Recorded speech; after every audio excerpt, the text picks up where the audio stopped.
ಚಿಕ್ಕಮಗಳೂರಿನಲ್ಲಿ ಕಾಂಗ್ರೆಸ್ ಬಿಜೆಪಿಯ ಮಧ್ಯೆ ಅಭಿವೃದ್ಧಿಯ ಕ್ರೆಡಿಟ್ ವಾರ್ ನಡೀತಾ ಇದೆ. ಕಾಮಗಾರಿ ಪ್ರಗತಿ ಪರಿಶೀಲನೆಗೆ ಬಂದಾಗ ಎಂಎಲ್ಸಿ ಸಿಟಿ ರವಿಗೆ ಮುತ್ತಿಗೆ ಹಾಕಲಾಯಿತು. ಸಿಟಿ ರವಿ ವಿರುದ್ಧ ಕಾಂಗ್ರೆಸ್ ಕಾರ್ಯಕರ್ತರು ಘೋಷಣೆ ಕೂಗಿದರು. 5,800 ಕೋಟಿ ಅನುದಾನ ತಂದಿದ್ದು ಕಾಂಗ್ರೆಸ್ ಅಂತ ಕಾರ್ಯಕರ್ತರು ಘೋಷಣೆ ಕೂಗಿದ್ರು. ಪೋಸ್ ಕೊಡೋದಕ್ಕೆ ಈಗ ಸಿಟಿ ರವಿ ಬಂದಿದ್ದಾರೆ ಅಂತ ಆಕ್ರೋಶ ವ್ಯಕ್ತಪಡಿಸಿದರು. ಎರಡು ಪಕ್ಷದ ಕಾರ್ಯಕರ್ತರ ಮಧ್ಯೆ ವಾಕ್ಸಮರ ನಡೆಯಿತು.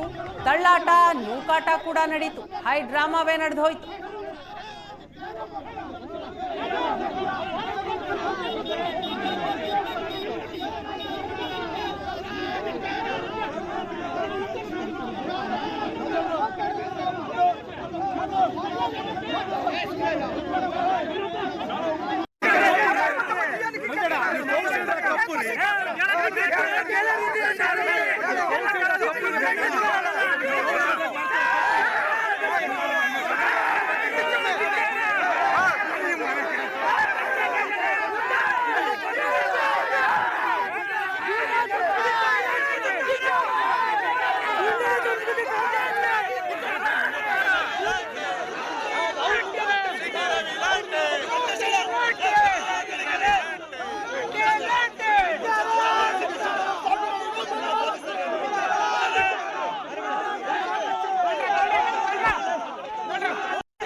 ಚಿಕ್ಕಮಗಳೂರಿನ ರಸ್ತೆ ಕಾಮಗಾರಿಯ ಬಗ್ಗೆ ಇತ್ತೀಚೆಗೆ ಶಾಸಕ ತಮ್ಮಯ್ಯ ಆಕ್ರೋಶ ವ್ಯಕ್ತಪಡಿಸಿದರು. ಆಮೆಗತಿಯ ಕೆಲಸದ ವಿರುದ್ಧ ಗರಂ ಆಗಿದ್ರು ಶಾಸಕ. ಇಂದು ಅದೇ ರಸ್ತೆ ಕಾಮಗಾರಿ ವೀಕ್ಷಣೆಗೆ ಅಂತ ಎಂಎಲ್ಸಿ ಸಿಟಿ ರವಿ ಅವರು ತೆರಳಿದರು. ರಸ್ತೆ ನಿರ್ಮಾಣದ ಗುತ್ತಿಗೆ ಪಡೆದಿದ್ದಂತಹ ಎಂಎಲ್ಸಿ ಸಿಟಿ ರವಿ ಸಂಬಂಧಿ ಸುದರ್ಶನ್ ಸಿಟಿ ರವಿ ಸ್ಥಳಕ್ಕೆ ಭೇಟಿ ನೀಡಿದಾಗ ಕಾಂಗ್ರೆಸ್ ಕಾರ್ಯಕರ್ತರು ಅಡ್ಡಿಪಡಿಸ್ತಾರೆ. ಸಿಟಿ ರವಿ ಪರ ಬಿಜೆಪಿ ಕಾರ್ಯಕರ್ತರು ಘೋಷಣೆ ಕೂಗಿದಾಗ ಗಲಾಟೆ ಆಗತ್ತೆ. ಇತ್ತೀಚೆಗೆ ಚಿಕ್ಕಮಗಳೂರಿನ ರಸ್ತೆ ಕಾಮಗಾರಿಯ ಕುರಿತಾಗಿ ಶಾಸಕ ತಮ್ಮಯ್ಯ ಅವರು ಆಕ್ರೋಶವನ್ನ ಹೊರಹಾಕಿರ್ತಾರೆ. ಅದೇ ರಸ್ತೆ ಕಾಮಗಾರಿ ವೀಕ್ಷಣೆಗೆ ಅಂತ ಸಿಟಿ ರವಿ ಅವರು ಹೋಗಿರ್ತಾರೆ. ರಸ್ತೆ ನಿರ್ಮಾಣದ ಗುತ್ತಿಗೆ ಪಡೆದಿರೋದು ಎಂಎಲ್ಸಿ ಸಿಟಿ ರವಿ ಅವರ ಸಂಬಂಧಿನಿ. ಹಾಗಾಗಿನೇ ಅವರು ಸ್ಥಳಕ್ಕೆ ಭೇಟಿ ಕೊಟ್ಟಂತಹ ಸಂದರ್ಭದಲ್ಲಿ ಕಾಂಗ್ರೆಸ್ ಕಾರ್ಯಕರ್ತರು ಅಡ್ಡಿಪಡಿಸಿದರು.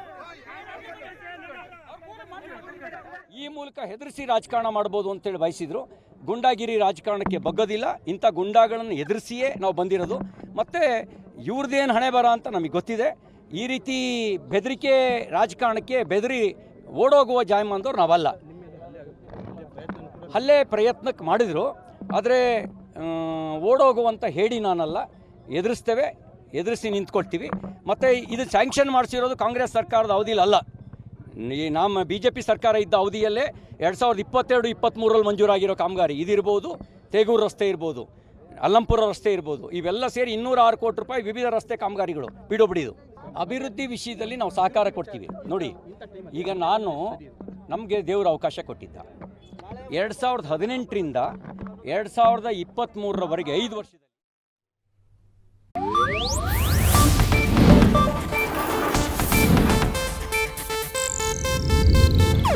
ಇದು ಏಷ್ಯಾನೆಟ್ ನ್ಯೂಸ್ ನೆಟ್ವರ್ಕ್ ಪ್ರಸ್ತುತಿ.